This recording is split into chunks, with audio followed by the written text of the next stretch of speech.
இன்றைய சிறப்பு பயிற்சியின் பொருள் பற்றி இப்பொழுது சிந்திக்க தொடங்குகிறோம். ஆசை சீரமைப்பு. ஆசையை பற்றி விவரிக்காத நூல்களே இல்லை என்று கூறலாம்.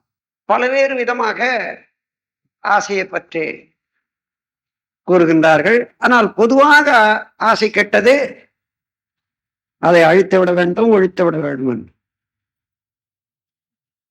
ஆனால் இயற்கைக்கு முரணான எண்ணம் ஆசையை அழித்து விடுவது, ஒழித்து விடுவது.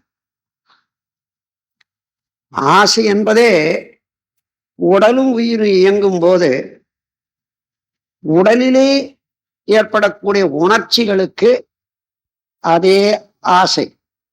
எந்த பொருளை கொண்டு, எந்த செயலை கொண்டு அந்த உணர்ச்சிகளை சமப்படுத்திக் கொள்ளலாம் என்று பொருட்களை தாவி நிற்பதே ஆசைதானே. உயிரோடு மனிதன் வாழ்ந்து கொண்டிருக்கிறான் என்பதற்கு ருசு ஆசைதான். ஆக ஆசையை அழித்து விடவோ ஒடுக்கி விடவோ முடியாது, கூடவும் கூடாது. நாம் என்ன செய்ய வேண்டும்? ஆசையை பேராசையாக மாறாது பார்த்துக் கொள்ளணும். ஆசை ஆசையாகவே இருக்கு மட்டும் நன்மைதான் விளையும். சிறப்பு பயிற்சியிலே சேர வேண்டும் என்பது ஆசைதான். அதனால் அறிவுக்கு விருந்து, வாழ்வுக்கு ஒரு நல்ல தெளிவு பெற வேண்டும் என்றது அந்த ஆசையோட வந்திருக்கிறோம். ஆனால் இது தேவையில்லை, ஆசையை அழித்து விட்டால் நல்லது என்றால் எப்படி? ஆகவே ஆசை என்பது நல்லதுதான், இயல்பானது. அதை அளவுக்கு மீறிய ஆசையாக, பேராசையாக, அதை அவா என்று சொல்வார்கள், பேராசையாக மாறாது பார்த்துக் கொள்ளணும். அது போதும். இதற்கு உறவு துறவு என்று இரண்டு வகையில இதுவரையில வந்த பெரியார்கள் பேசியிருக்கின்றார்கள். உறவு என்பது பற்று என்றும், அந்த பற்றை விட்டு வாழ்வது துறவு என்று சொல்வார்கள். உறவில்லாத வாழ முடியுமா? முடியாது. ஏனென்றால் உடலும் உயிரும் இருக்கிற வரையில இந்த உடலுக்கு ஏற்படக்கூடிய பசி, வெப்பதட்ட ஏற்றத்தாழ்வு, உடல் கல்வி பொருட்கள் உந்துவேகம் என்ற மூன்று சமப்படுத்திக் கொள்வதற்கு உணவு வேண்டும், இருக்க இடம், உடுக்க உட, இன்னும் மற்ற வசதிகள் எல்லாம் வேண்டும். அப்பொழுது அந்த பொருளை பெறுகிறோம், வைத்திருக்கிறோம், அனுபவிக்கிறோம், பிறருக்கு கொடுக்கிறோம். இது பொருளோட உறவு தானே. அந்த பொருள் பற்று இல்லாமல் வாழ முடியுமா? முடியாது. ஆனால் இங்கே அறிவிலே மிகுந்தவர்களுக்கு, விழிப்பு நிலை பெற்றவர்களுக்கு இங்குதான் ஒரு ரகசியம், மறைபொருள் வழங்கிக் கொள்ள வேண்டியதாக இருக்கிறது. உறவிலே உள்ள உண்மை நிலை தெளிவு துறவு எனப்படும். அதை விட்டுடுறது துறவு என்று சொன்னார்கள். ஆனால் அது மேலோட விளங்காத வரையில இருக்கிறது சாதாரண மக்களுக்கு. ஆனால் உண்மை என்ன என்றால், உறவிலே கண்ட உண்மை நிலை தெளிவு துறவு எனப்படும். நான் இருக்கிறேன், எனது தம்பி இருக்கிறான், அல்லது என்னுடைய மனைவி இருக்கிறாங்க வச்சுக்கோட்டோம். தம்பி மனைவி என்ற இடத்துல நாம் கூடி வாழக்கூடிய ஒரு பழக்கத்தினாலேயும், அவ்வப்போது ஒருவருக்கு ஒருவர் செய்ய வேண்டிய கடமைகளை உணர்ந்தும் நாம் உறவு கொண்டிருக்கிறோம். ஆனால் அதே நேரத்துல நாம் எங்கிருந்து வந்தோம்? இன்று 60 ஆண்டுகளுக்கு முன்னதாக, 80 ஆண்டுகளுக்கு முன்னதாக இல்லவே இல்லை. அதன் பிறகு வந்தோம். அதே போல ஒரு சில காலம் பொறுத்து நாம் இல்லாமலே போய்விடும். அதே போல ஒவ்வொருவரும் தோன்றுகின்றார்கள், வாழ்ந்து கொண்டே இருக்கின்றார்கள். ஒரு காலம் வர்றபோது முடிந்து விடுகிறார். இது உண்மை. இது கற்பனை அல்ல. இந்த உண்மையான வாழ்வில உடல் இருக்கிற வரையில பொருள் வேண்டும். அதுவும் உண்மைதான். அது கற்பனை அல்ல. அதே போல மனித உறவு வேண்டும், பொருள் உறவு வேண்டும். இதை உணர்ந்து பொருள் ஈட்டி காத்து மனித உறவோடு இனிமை காத்து வாழ வேண்டியது அவசியம்தான். இங்கே என்ன வேண்டும்? அளவு முறை வேண்டும். இந்த பொருளுடைய தன்மை என்ன, எவ்வளவு எனக்கு வேண்டும் என்று தெரிந்து கொண்டோமேயானால், எந்த அளவிலே அந்த பொருள் வேண்டுமோ அந்த பொருள் அந்த அளவிலே வைத்துக்கொண்டு அவசியமற்ற முறையில அதை காத்து கொண்டிருக்க வேண்டியது அவசியம். அதே போல என் தம்பி எனக்கு பின்னால பிறந்தான், நானும் பிறந்தேன், வாழ்ந்து கொண்டு வரோம். என்னைக்கும் ஒரு நாள் அவன் ஒரு நாளைக்கு போயிடுவான், நான் ஒரு நாளைக்கு போயிடுவேன். அதே போல மனைவி ஆனாலும் கணவன் ஆனாலும் அவரவர்கள் வந்த வேலை முடிச்சதுன்னா இந்த சத்திரம் உலகம் என்ற சத்திரத்துக்கு உள்நுழைவும் கட்டணம் இல்லை, வெளியே போகவும் கட்டணம் இல்லை. அந்த மாதிரி இந்த சத்திரத்துல வந்து இறங்கணும். ஏதோ ஒரு வேலையா வந்தோம், அந்த வேலை முடிஞ்சு போச்சு, சத்திரத்தை காலி பண்ணிட்டு போறோம். இதற்கு மத்தியில ஒருவருக்கொருவர் அவர்களுடைய வினைப்பயன் காரணமாக அனுபவிக்க வேண்டியதுக்கு ஒருவரோடு ஒருவர் கூடிக்கொள்றோம். அந்த கூட்டு நண்பனாக இருக்கலாம், மனைவியாக இருக்கலாம், அண்ணனாக இருக்கலாம், தம்பியாக இருக்கலாம், அப்பாவாக இருக்கலாம். எனினும் ஒவ்வொருவருடைய வினையும் அவரவர்களையத்தான் தொடரும். இன்பமோ துன்பமோ அவரவர்களே தான் அனுபவிக்க வேண்டும். அதனால அந்த உறவில உண்மை நிலை தெளிவு ஏற்பட்டு விட்டதானால் எந்த அளவுல நான் என்ன செய்ய வேண்டும் என்று அளவு முறை கண்டுவிட்டால் அந்த உறவிலேயே நம்ம ஆழ்த்தி கொள்ளாம இருப்போம்.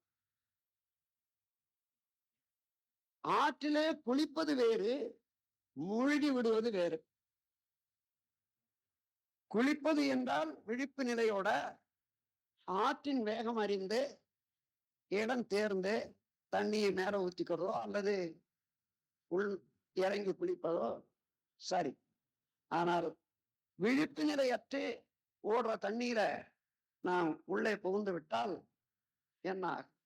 அது போன்று பிறப்பின் நோக்கம் கெடாது, வாழ்க்கையிலே ஒரு வளம் கெடாது, மனமும் உடலும் கெடாது. எந்த மக்களோடும் உறவை அழகுபடுத்திக் கொள்ளும் போது அதுதான் துறவு. துறவு என்றால் எல்லாவற்றையும் விட்டு விட்டு ஓடிவிட வேண்டிய இடத்தை விட்டு என்று சொல்லுகிறார்களே, அது ஏமாற்றம் தானே தவிர அது துறவு ஆகாது.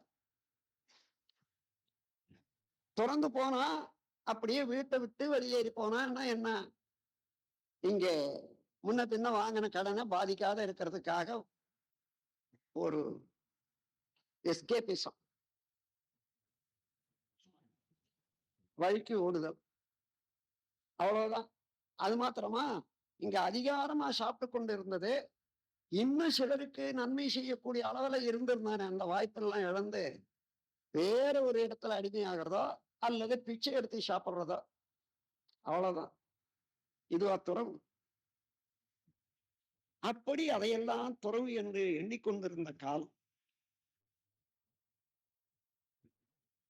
அந்தகளே, உறவிலே உள்ள உண்மை நிலை தெளிவு துறவு எனப்படும் என்று ஒரு சூத்திரம் கொடுத்திருக்கேன். இங்கே ஆராய்ச்சிக்கு எடுத்துங்க, ஆழமான ஆராய்ச்சி. அடுப்புல சாதம், அரிசி, தண்ணி வச்சு வேக வைக்கணும்னு வைக்கிறாங்க. அதே போல காய்கறிகளை வச்சு வேக வைக்கணும்னு வைக்கிறாங்க. நெருப்பில்லாத முடியாது. அதுபோல நெருப்பின் உறவு இல்லாத அது வேகாது. எது வரையில இருக்கணும் அந்த நெருப்புல? வெந்து பக்குவம் ஆகிற வரைக்கும் இருக்கணும். வெந்து பக்குவம் ஆன பிறகு என்ன செய்யணும்? அந்த நெருப்பை விட்டு விலக்கி விடணும், எடுத்து விடணும். அதே போன்று உணவு உண்டு கொண்டே இருக்கிறோம், ஒரு அளவு வருகிறது, இதற்கு மேல சாப்பிட்டா உடல் கெட்டுவிடும் என்று தெரிகிறது, அங்கே நிறுத்திவிடும். உறவு இருக்கிறது, அந்த உறவு விட்டு விடல, அந்த உறவுல அளவு கொள்றோம், அதுதான் துறவு. பற்றி கொண்டு இல்ல, ஓ இவ்வளவு சுவையா இருக்கிறது இந்த உணவை, இதை எப்படி நிறுத்தி விடுறது என்று சொன்னால் அதுதான் பற்று. தேவையுள்ள வரையிலே உண்டு கழித்தவன், அது பற்று அல்ல, கடமை. இந்த உடலுக்கு செய்ய வேண்டிய கடமை அது. கடமையெல்லாம் அது பற்றாகாது. ஆகையினால அந்த கடமையை மனதிலே கொண்டு, அல்லது நிலைமையை இன்னும் கொஞ்ச நேரம் அதை அடுப்பிலேயே வச்சு வச்சா என்ன ஆகும்? அடி காஞ்சி விடும். அதனால அங்க எடுத்து விடும். இது போன்று நீங்கள் நன்றாக கவனித்தீர்களானால், எங்கே எங்கே அளவுக்கு அதிகமாக உறவு நாம் மயங்கிய நிலையில உறவு கொள்கிறோமோ, அங்கெல்லாம் ஒரு சிறிது பிரிவு வந்தாலும் கூட ஆற்றாமை வந்துவிடும். என்னுடைய வாழ்க்கையில எத்தனையோ பேரை சந்தித்திருக்கிறேன். குடும்பத்தவர்கள் ஒரு குழந்தை இழந்த காலத்துல அவர்கள் மனம் துடிப்பு, வருத்தம் எந்த அளவில் இருக்கிறது என்று சொல்லவே முடியவில்லை. பிரிவாற்றாமை என்பது மனிதனுக்கு இயல்பு. காரணம், இந்த உடலிலே இருந்து உற்பத்தியாகி அது தன்னுடைய ஆற்றலை கொண்டு வளர்த்த ஒரு குழந்தை திடீரென மறைந்து விட்டால் அந்த பிரிவாற்றாமை இருக்கும் தான். ஆனால் அதற்கு மேலாக ஒரு உண்மை இருக்கு. குழந்தைகள் மரணத்திலே ஒரு பெரிய உண்மை மறைந்திருக்கிறது. இவர்களுடைய வினை தொடர் ஒன்று இருக்கிறது. அந்த வினை கழிய வேண்டும். ஒரு குழந்தையாக உருவாகி அவர்கள் உடலிலே இருந்து உற்பத்தியாகி விட்டது. சில வினைகள் நோயாக உடலிலேயே உற்பத்தியாகும், அது துன்பத்தை தரும், அதன் பிறகு நோய் தீரும், அல்லது ஆளே தீர்ந்து விடுவாங்க. சில வினைகள் இவ்வாறு வினையின் தொடராக ஒரு குழந்தையாக வரும், வளரும், இன்னும் வாழும்போது பிற்காலத்துக்கு நன்மையே செய்து தன்னுடைய முதுமை காலத்துல உள்ள ஒரு குறைபாடு இல்லாம பார்த்து கொள்ளவும் செய்யும். ஆனால் சிலது மத்தியிலேயே போய்விடுகிறது என்று சொன்னால் 12 ஆண்டுகள் வரையில அந்த ஒரு குழந்தைக்கு தனி வினை பயன் என்பது இருப்பதற்கு இல்லை. அதுவரையில முன்தொடர்பாக வந்த சஞ்சித கர்மத்தின் படித்தான் அதனுடைய இயக்கங்கள் இருக்குமே தவிர பிராரப்த கர்மம் என்பது அதற்கு இல்லை, அந்த பதிவு கிடையாது. அதை தொடர்ந்துதான் ஓடிக்கொண்டிருக்கும். அந்த வினை முடிந்த உடனே அந்த குழந்தைக்கு ஆயுள் முடிந்து விடுகிறது. முடிந்து விட்ட பிறகு என்ன உண்மை என்று நினைக்கின்றீர்கள்? அந்த உயிர் பெற்றோர்களிடமே வந்து அடங்கி விடுகிறது. அன்றே மோட்சம்தான். மற்ற வளர்ந்த மக்களுக்கு ஒருவர் இறந்து விட்டால் அதை சடங்கு செய்யணும், அல்ல இன்னொரு ஏற்றுக்கொள்ளணும், இல்லைன்னா இன்னொரு வேண்ட தொத்தி கொள்ளும் என்றதெல்லாம் இருக்கிறது. அது குழந்தைகளுக்கு இல்லை, அது தெய்வீகமாகவே தெய்வமாகவே இருக்கிறது. அதோடு புனிதப்பட்டு விட்டது, வினை முடிந்து விட்டது, பெற்றோரிடமே தான் சேர்ந்து விடும்.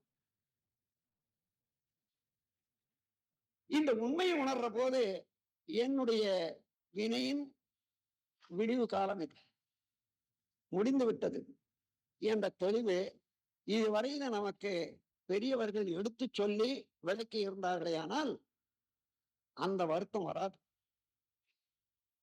ஒரு குழந்தையினுடைய மரணம் ஒரு தெய்வீக ஒரு விளைவு.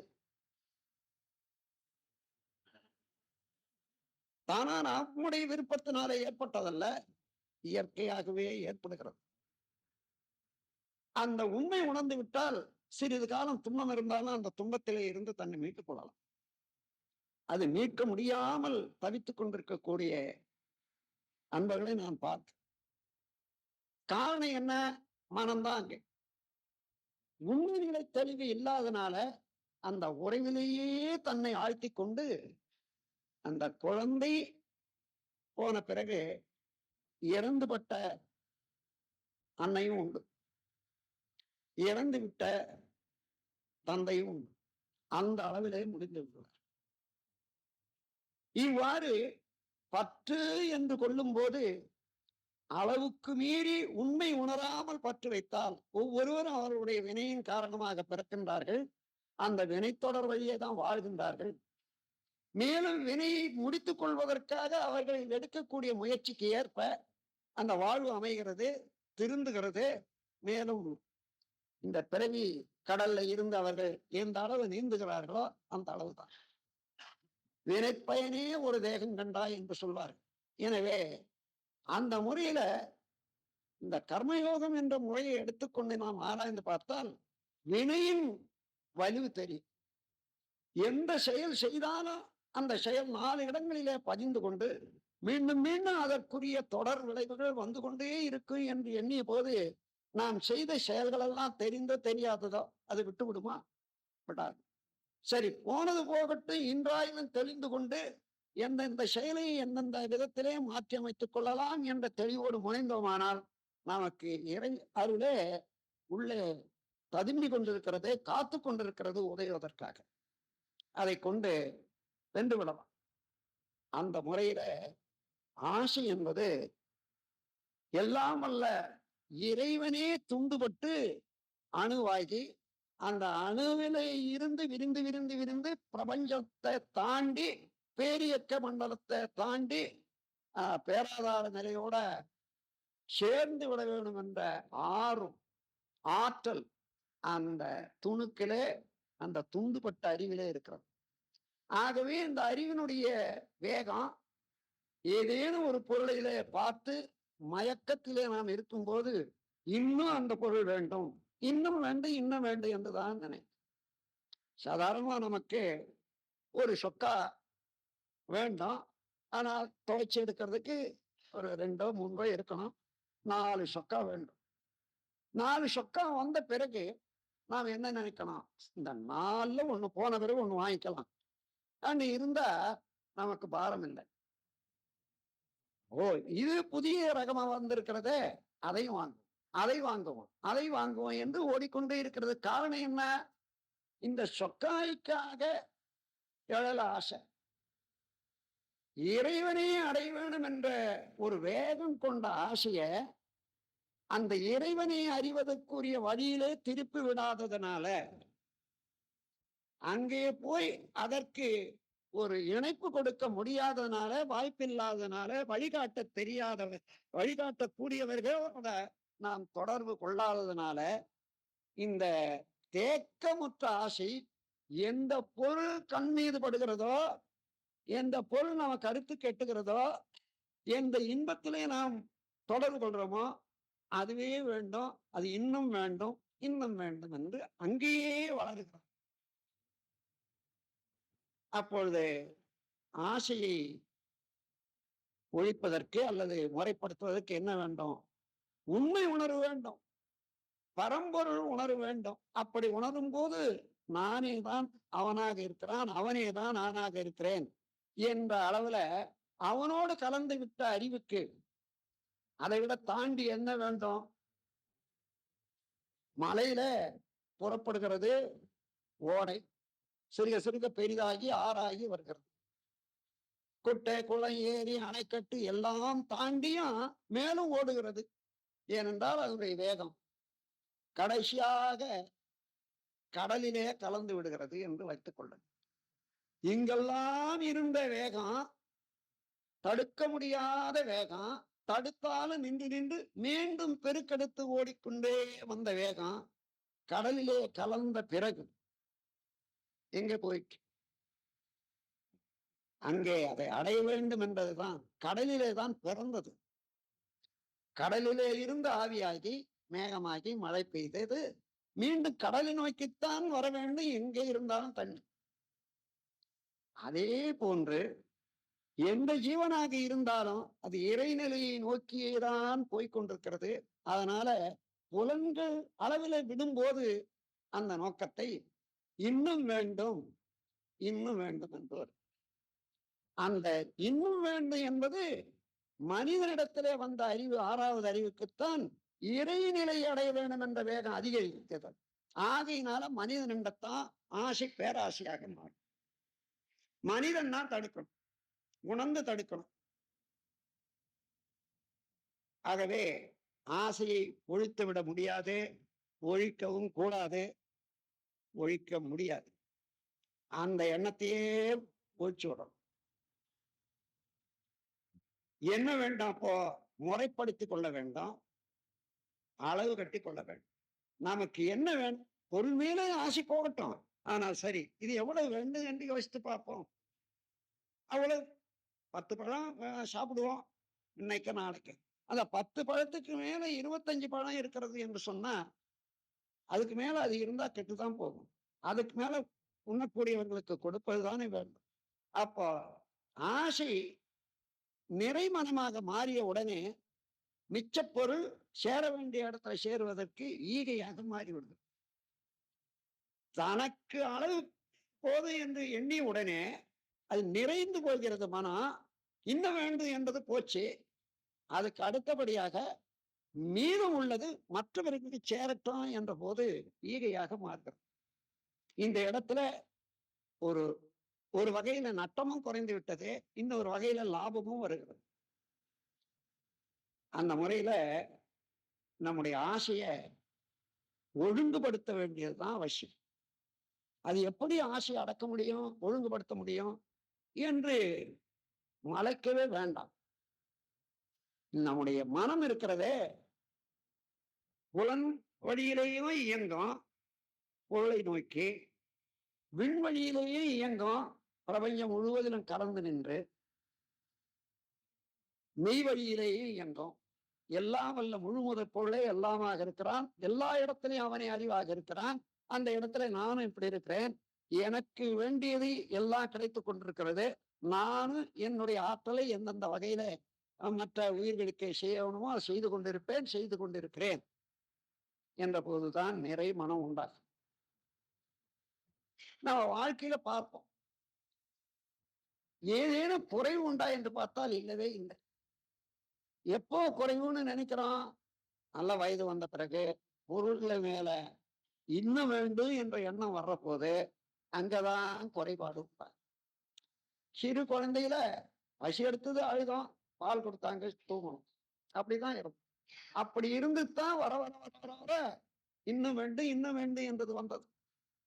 அந்த இடத்திலேயே இந்த கல்வி, ஆசையை பற்றி எண்ணத்தை பற்றிய கல்வி நமக்கு கிடைத்திருக்குமே ஆனால் இந்த உலகமே அமைதி நிலைக்கு வந்திருக்கும். இன்னும் வேண்டும் என்ற எண்ணம், அளவுக்கு மீறி ஆசை, அது தடுக்கும் போது சினம். அதே பொருளை பற்றி பற்றி நின்று கொண்டு பிறரை எடுக்கக்கூடாது, பிறர் பொருள் எனக்கு வேணும் என்ற போது கடும்பற்று. அதுவே பால் உறவில மிதமிஞ்சி ஓடும்போது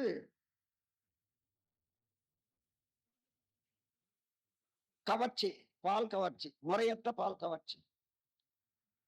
பொறாமை முதலியவைகளால ஏற்றத்தாழ்வு காணும் போது உயர்தாழ்வு மனப்பான்மை. அதையே சினத்தை இருப்பு கட்டிய போது வஞ்சம்.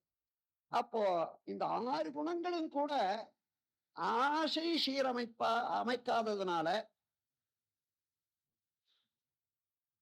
ஆசையை அளவு கட்டாததுனால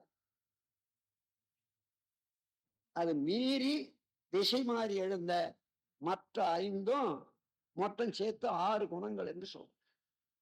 அதனால ஆசையை சீரமைத்துக் கொண்டோம், நிறைமனம் வந்து விட்டது என்று வைத்துக் கொள்ளுங்கள். நிறைமனம் வந்தா அவர் ஏதோ சொல்றாரு, சினம் எழாது. அவர் எதுக்க சொல்றாரு, என்ன சொல்றாரு, தப்பு. தப்பு என்று சொல்ற போது அவருக்கு அறிவு குறைவுன்னு நமக்கு தெரிய போச்சு. அவருடைய அறிவு குறைவுக்கு நான் கோவப்பட்டு என்ன பிரயோஜனம்? அது அவ்வளவுதான். அதற்கு அந்த அறிவு குறைவை சரிப்படுத்துறதுக்கு என்னால என்ன முடியுமா? முடிஞ்சா செய்வோம். இல்லைன்னா இல்லை. என்ற போது சினமும் இல்லை. அதே போல கடும்பற்று இல்லை. உயர்ந்தால் மனப்பான்மை, வஞ்சம் எதுவுமே இல்லை. ஆசை மாத்திரம் நிறைமனமாக மாற்றி விட்டமான. அப்படி நிறைமனமாக மாற்றுவதற்கு இந்த ஆசை எப்படி எழுதுன்னு பாருங்க. அது விட்டு விட்டதுனால எந்த நேரம் ஒரு குடும்பத்துல நாம் 5 பேர் 10 பேர் இருக்கக்கூடிய குடும்பத்துல ஒவ்வொருவருடைய செயல் அல்லது பொருள் ஆற்றல் நமக்கே வரணும்னு விரும்புறோம். ஆனா நமக்கு தெரியல. இப்ப நான் எடுத்து காட்டுறேன். என் பையன் இரவு பகலா படிச்சு 90 மார்க் வாங்கணும். என்ன அவனுடைய ஆற்றல் இவன் எண்ணம்படி நடக்கணும் என்ற. அதே போல என்னுடைய கணவர் நான் சொல்றபடி என்றபடி தான் செய்யணும். அதற்கு மேல் அவர் செய்ய முடியாது. அதே போல என்னுடைய மனைவி நான் சொல்றபடி என்றபடித்தான் செய்யணும் என்று சொன்னா என்ன, அவர்களுடைய ஒரு ஆற்றலை தானே கைப்பற்றி நிக்கணும் என்ற ஆசை எங்க இருக்கு. சரியா பார்த்தீங்கன்னா ஒவ்வொருவரும் இப்படி நடக்கணும் எதிர்பார்க்கிறோமே, அந்த எதிர்பார்ப்பதெல்லாமே பேராசைதான். எதிர்பாராமலே நீங்க செய்ய வேண்டியதை செய்து கொண்டே இருந்தால் கிடைக்க வேண்டியது கிடைத்துக் கொண்டுதானே இருக்கும். அதை தெரிந்து கொள்வது தான் அமைதி, அறிவு. அந்த அறிவை இங்கே முறைப்படுத்தி கொண்டோமையானால் அது ஆசையாக மாறாது, பேராசையாக மாறாது. ஆசை இருக்க வேண்டியதுதான். இச்சை என்பது இயற்கை. அந்த இச்சையை வளர விடுவது, அளவுக்கு மேல வளர விடுவதுதான் நமக்கு துன்பத்தை தருவதாகும். எனவே அன்பர்களே, எழும் ஆசைகளை முடிக்கத்தான் வேண்டும். எழுந்த ஆசை முடிக்க முடியல என்றால் தேக்கம் வரும். பல ஆசைகள் தேக்கமுற்று இன்னைக்கு முடிக்க முடியல, நாளைக்கு முடியலன்னா இன்னும் பல ஆசைகள் சேர்ந்து ஆசைகள் தான் மனிதன் மிஞ்சம். நிறைமனம் ஏற்படவே படாது. திருப்தி என்பது என்னைக்கும் வராது. காரணம் என்ன? மனதுக்கு வேகம் அதிகம். எந்த ஆசைப்பட்டாலும் உடலை கொண்டுதானே அது நடக்க வேண்டும். அப்போ உடலினுடைய வேகம் தெரியாத மனதனுடைய வேகம் ஒவ்வொரு நாளைக்கும் ஒவ்வொரு சில ஆசைகளை கூட்டிக் கொண்டே போனால் என்னைக்கு முடிக்க முடியும்? அதனால என்ன செய்யணும்? ஆசை எழும்போதெல்லாம் இந்த உடலை கொண்டு இதை முடிக்க முடியுமா என்று முதல்ல கணிக்கணும். அப்படி கணித்தோம்னா இந்த உடலை கொண்டு முடித்து விடலாம் என்றால் அது முதல்ல ஒப்புக்கொள்றோம். சரி, அப்படி முடிந்தால் இந்த உடலை கொண்டு இந்த ஆசையை நிறைவேற்றிக் கொள்றோம். அதனுடைய விளைவு என்ன ஆகும்? ஒவ்வொரு நிறைவேற்றுதலும் இன்பமோ துன்பமோ விளையும் அல்லவா? அது எனக்கு தேவைதானா? அதை நான் தாங்கிக் கொள்ள முடியுமா? சரி, நல்லது, செய்ய வேண்டும். அப்போ என்ன ஆசைகளை இந்த மாதிரி எண்ணினோம். முதல்ல அது நல்லது தானா? இந்த உடலால முடிக்க முடியுமா? முடித்த பிறகு பின்விளைவு என்ன ஆகும்? சமுதாயம் ஒப்புக்கொள்ளுமா? ஏன்னா ஒவ்வொரு மனிதனும் சமுதாயத்துக்கு சொத்து. நாம் ஏதோ ஒவ்வொருத்தரும் தனியே இருக்கிறோம்னு நினைக்கிறோங்க, அது பெரிய கற்பனை, அறியாமை என்று கூட சொல்லலாம். உடலால, உயிரால, அறிவால இந்த சமுதாயத்தில் உள்ள மக்களோட பின்னிக் கொண்டு இருக்கிறோம். ஒரு செல்வந்தன் மாடி மேல சாப்பிட்டுட்டு நல்லா உறங்கி கொண்டு இருக்கலாம், உறக்கம் இல்லாத பிறந்து கொண்டு இருக்கலாம். அதே மாதிரியின் கீழே பிளாட்பாரத்துல பசியோடு ஒருத்தன், ஒரு ஏழை வருந்து கொண்டிருக்கலாம். இவனுக்கு அவனுக்கு என்ன தொடர்பு என்று மேலோட தெரியும். இவனுடைய பசியினுடைய வேகத்துல யோபார் அவரெல்லாம் நல்லா சாப்பிட்டு தூங்குறாங்க, நான் பசியோட இருக்கிறேன்னு என்று எண்ணும்.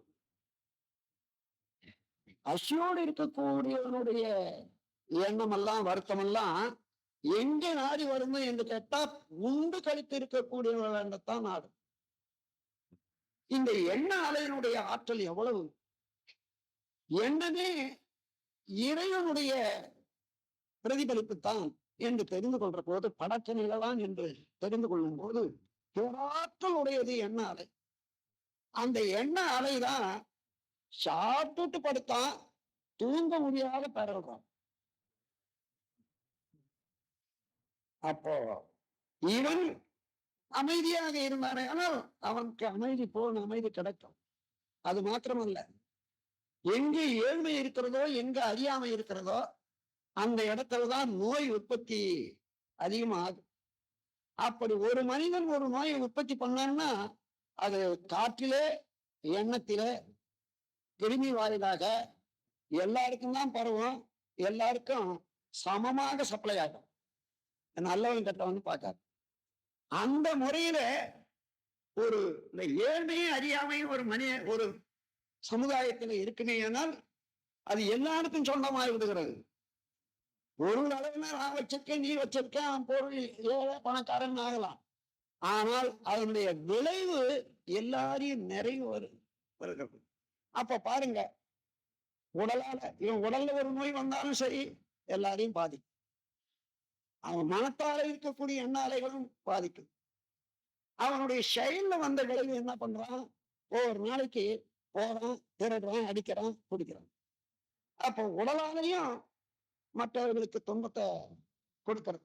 எனவே அறிவும் வறுமையும் இருக்கக்கூடாது, பொருள் வறுமையும் இருக்கக்கூடாது என்ற போது அறிவுடையவர்களும் பொருளுடையவர்களும் ஒன்று சேர்ந்து இந்த உலகத்தை திருத்துறதுக்கு முன்வந்தே ஆகணும் என்ற ஒரு பொறுப்புணர்ச்சி உண்மையை உணர்ந்தாதான் உண்டாக்க.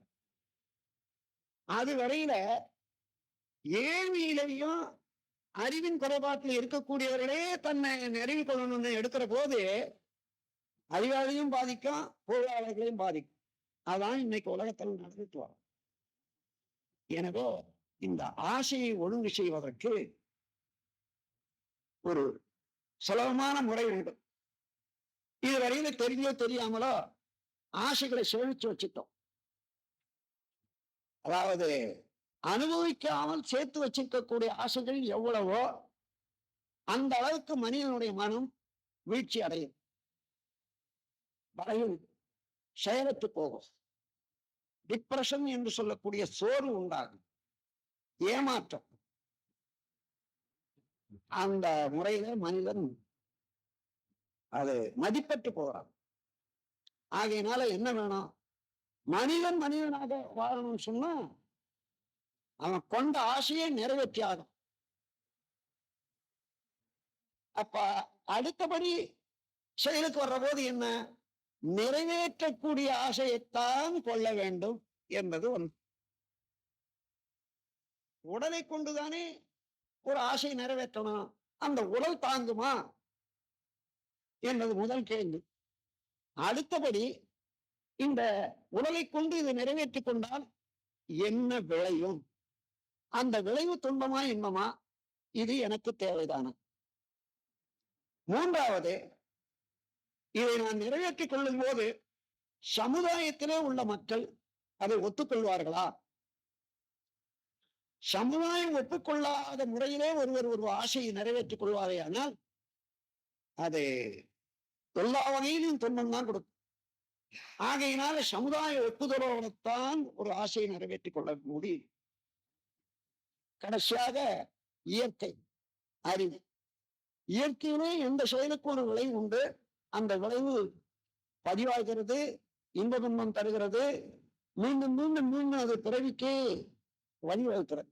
ஆகவே இந்த ஆசை அறிவுத்துறையில எந்த அளவுல நான் நிறைவு செய்து கொண்டேன் ஆனாலும் பின்விளைவு என்ன? ஒரு தடவை நான் செய்து விட்டேன், அடுத்தடுத்து அதே எண்ணம் வரும், அதே செயல் வரும். அது நல்லதா? இப்படி பார்க்கிற போதுதான் எந்த ஆசையும் நிறைவேற்றக்கூடியது, நிறைவேற்றிய பின்னர் பின்விளைவு தவறாக இல்லாதது என்ற முறையில நமக்கு தெளிவாக தெரிந்துவிடும். அப்படி இன்று உள்ள ஆசைகள், கேட்கப்பட்ட ஆசைகள், நிறைவு பெறாத ஆசைகள் எத்தனை உண்டோ ஒரு பேப்பர்ல எழுதி கொள்ளுங்க வரிசையா. ஒவ்வொன்றா எடுத்து பாருங்க. இந்த ஆசை இது நல்லதா? இதை முடித்தால் அதனுடைய விளைவு என்ன ஆகும்?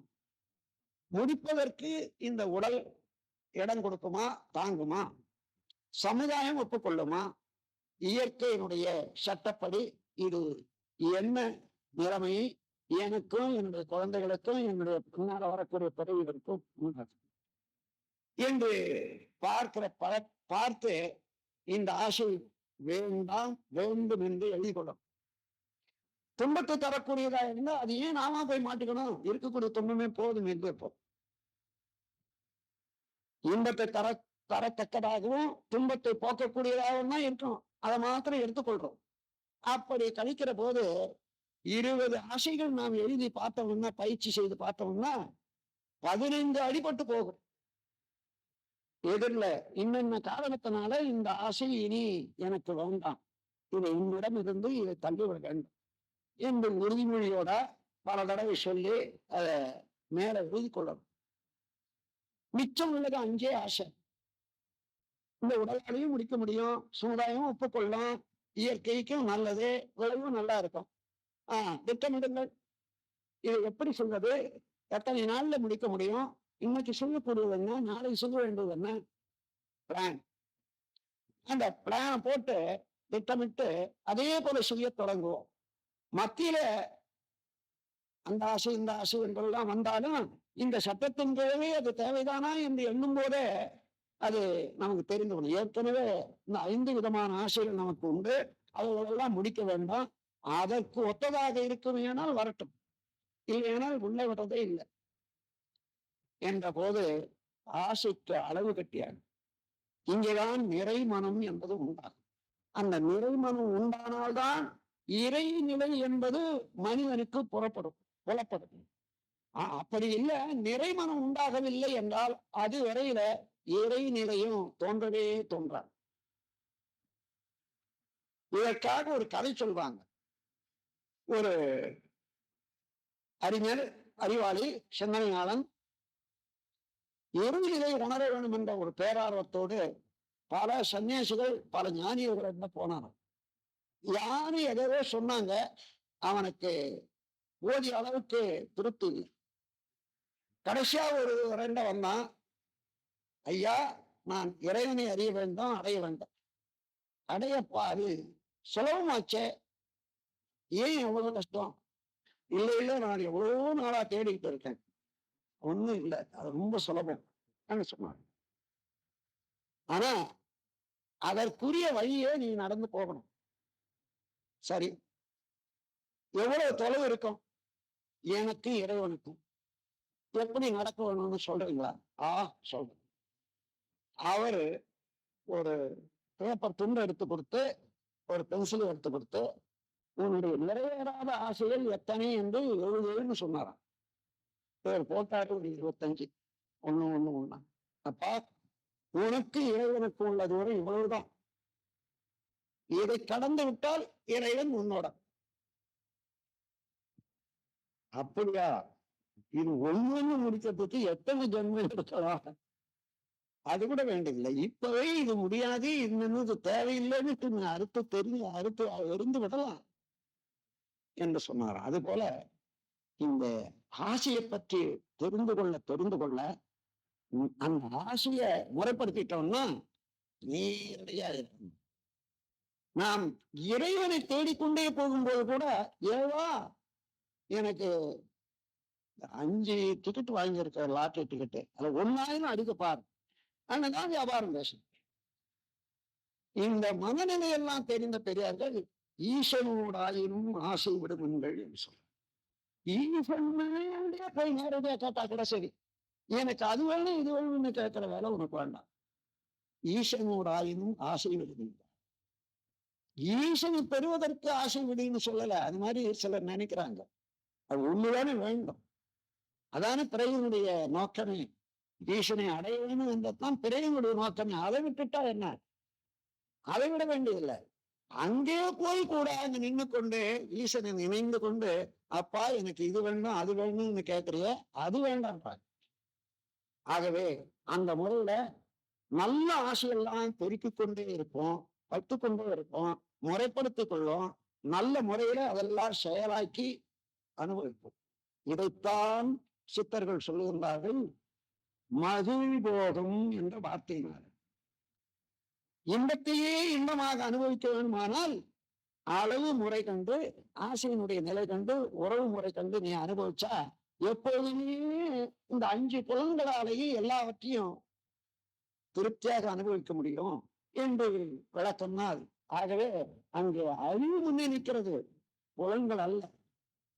மகிழ்போகம் என்ற போது புலன்கள் மூலமாக அனுபவிச்சாலும் அறிவு முன்னே நின்றால்தான் இது எவ்வளவு வேணும், எது வேண்டும் எது வேண்டாம் என்று இரண்டு கண்டு நச்சுள்ள இச்சைகளை ஒதுக்கி தள்ளி நலமே எண்ணமே ஈடு கொள்ள வேண்டும் என்ற முறையில இவ்வாறு ஆசைகளை நீங்க முறைப்படுத்தி கொண்டே கொள்வது சிறு ஒரு 2 நாள் எழுதி பயிற்சி செய்யுங்க. ஒரு ஆசை எழுந்தது எடுத்துக்கிறது, இந்த ஆசை இது உடலா, இது நல்லதா, அவசியம் தானா?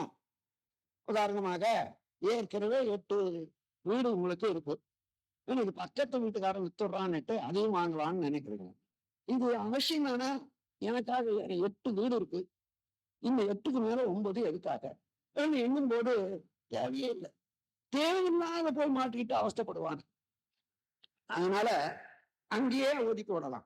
அதன் பிறகு சரி, இப்ப அந்த ஆசையை என்னால முடிக்க முடியுமா? 2வது, என் கையில் இருக்கக்கூடிய பணம் அதை கொண்டு என்னென்ன செய்யலாம், அதை நிர்வாகத்துல இந்த உடலால அதை நிர்வாகத்துல கொண்டு வர முடியுமா? ஏற்கனவே 5 தொழிற்சாலை இருக்குது, இன்னும் 2 தொழிற்சாலை வச்சா இந்த உடல் அங்கேயும் போகும் வரவும் முடியுமா என்று பார்க்கிற போது அதாவது பணம் இருந்தாலும் உடலால செய்ய முடியாது. அதனால வேண்டாம். இந்த சமுதாயம் ஒத்துக்கொள்ளுமா அது பார்க்கிற போது இந்த தொழில்ல எந்த செயல்ல அல்லது எந்த ஆசையை முடிப்பதனால நமக்கும் பிறருக்கும் நன்மையும் அதுதான் சமுதாயம் ஒத்துக்கொள்ளக்கூடியது. சமுதாயம் ஒத்துக்கொள்ளாதது என்ன? சூதாட்டம், கோரப்பந்தயம், இப்படி இன்னொன்றை ஏற்படுத்தி கொண்டே போனோமானா அது பல குடும்பங்களை அழிக்கிறதுக்கு உள்ள ஆசை சமுதாயம் ஒப்புக்கொள்ளக்கூடிய ஆசை அல்ல, சபித்து கொண்டே இருக்கக்கூடிய ஒரு தொழில்தான். அம்மாதிரி தேர்ந்தெடுத்து நல்ல ஆசைகளை வைத்துக் கொள்வோம், தேவையில்லாத துன்பத்தை தரக்கூடிய ஆசைகளை அடித்து விடுவோம் உறுதிமொழியோடு. அதன் பிறகு பாருங்க மனம் எவ்வளவு லேசா இருக்கு.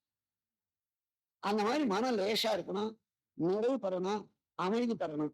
அந்த அமைதியில எது வந்தாலும் நிறைவாகவே இருக்கும், சரியாகவே இருக்கும். இந்த முறையில மன அமைதியை பெற்றுவிட்டோமானால் மன அமைதியிலே தான் இறைநிலையை வழங்க முடியும். மன அமைதி இல்லையானால் இறைநிலை விளங்கவே, அதாவது அலைந்து கொண்டே இருக்கக்கூடிய தண்ணீரத்தில் இருக்கக்கூடிய பொருள் தெரியாது, வெயிலாக இருந்தாலும் கூட. நிலைத்த தண்ணீர்ல கீழே இருக்கக்கூடிய பொருள் ஒரு 10 அடி ஆழமா இருந்தாலும் கூட நன்றாக தெரியும். அது போன்று அறிவில தெளிவு வர வேண்டுமானால் ஆசையின் காரணமாக நாம் அலைய விடக்கூடாது. பேராசையாகும். ஆசை வேண்டியது என்பதையும் ஒப்புக்கொள்ளும்.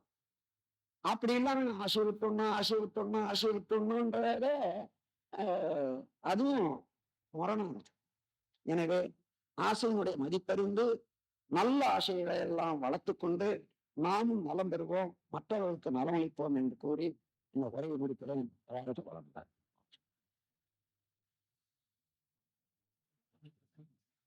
மண்ணின் புலம்பலியே மனிதர்கள் வாழ்வதினால் எண்ணில்லா துன்பம் ஐயா புலம் செல்லும்படியே, ஐயன் புலம் செல்லும்படியே. மண்ணின் புலம்பலியே மனிதர்கள் வாழ்வதினால் எண்ணில்லா துன்பம் ஐயா புலம் செல்லும் வழியே, ஐயும் புலம் செல்லும் வழியே. இதனை இன்பமாய் மாற்றும் ஐயா மனவளக்கலையே, நம்ம மனவளக்கலையே. மனமே மனிதனேனோ மண்பினையைத்தான் மறந்து, மனமே மனிதனேனோ மண்பினையைத்தான் மறந்து மயங்கி கிடந்தாரைய புலஞ்செல்லும் வழியே ஐயும் புலஞ்செல்லும் வழியே மாற்ற மகரிதி தந்தாரைய மனவளக்கலையே நம்ம மனவளக்கலையே மண்ணின் புலன்வெளியே மனிதர்கள் வாழ்வதினால் எண்ணில்லா துன்பம் ஐயா புலஞ்செல்லும் வழியே ஐயும் புலஞ்செல்லும் வழியே இதனை இன்பமாய் மாற்றும் ஐயா மனவளக்கலையே நம்ம மனவளக்கலையே மூன்று கலங்கங்களில் முளைத்தெழும் ஆணவத்தில் மூன்று கலங்கங்களில் முளைத்தெழும் ஆணவத்தில் மூழ்கி கிடந்தாரைய புலஞ்செல்லும் வழியே ஐயும் புலஞ்செல்லும் வழியே களங்கம் ஒன்றினையும் போக்கும் வழி மனவளக்கலையே மகரிஷி மனவளக்கலையே மண்ணின் புலன்வெளியே மனிதர்கள் வாழ்வதினால் எண்ணில்லா துன்பம் ஐயா புலஞ்செல்லும் வழியே ஐயும் புலஞ்செல்லும் வழியே இதனை இன்பமாய் மாற்றும் ஐயா மனவளக்கலையே நம்ம மனவளக்கலையே வழக்க வழியினிலே பாய்ந்தோடும் மானிடரை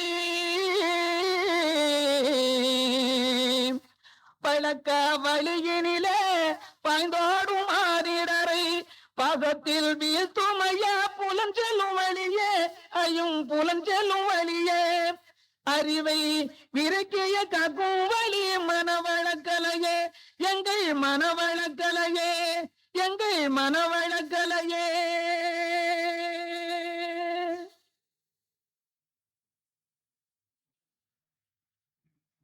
உலகிலுள்ள பொறுப்புடைய தலைவர் எல்லாம் உயிரறிவை உள்ளுணர்வாய் பெறுதல் வேண்டும் உலகிலுள்ள பொறுப்புடைய தலைவர் எல்லாம் உயிரறிவை உள்ளுணர்வாய் பெறுதல் வேண்டும் உலகனைத்து நாடுகளின் எல்லை காக்க ஓர் உலக கூட்டாட்சி வருவாய் வேண்டும் உலகனைத்து நாடுகளின் எல்லை காக்க ஓர் உலக கூட்டாட்சி வருவாய் வேண்டும் உலகில் போர் பகை அச்சமின்றி மக்கள் உழைத்துண்டு வாழம் காத்து வாழ வேண்டும் உலகில் போர் பகை அச்சமின்றி மக்கள் உழைத்துண்டு வளம் காத்து வாழ வேண்டும் உலகெங்கும் மனித குலம் அமைதியனும் ஒருவற்றாத நன்னிதி பெற்றுய வேண்டும் உலகமெங்கும் மனித குலம் அமைதியனும் ஒருவற்றாத நன்னிதி பெற்றுய வேண்டும்